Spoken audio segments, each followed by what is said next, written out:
Siyam na milyong empleyado sa bansa posibleng maapektuhan sa pag-usbong ng AI sa employment industry. Naritong news scoop ni Kim Gomez.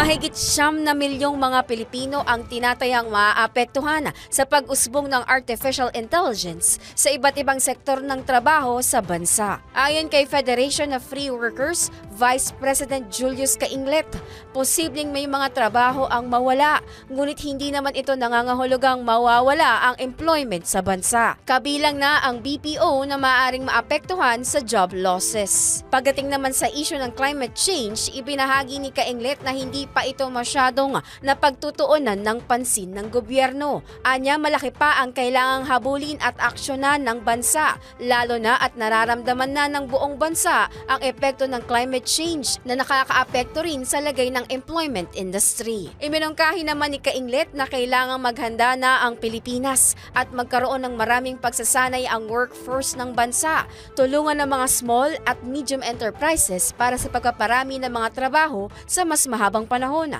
at pagbibigay pansin sa agrikultura. At yan ang News Scoop. Kim Gomez, nagbabalita ng tama, naglilingkod ng tama.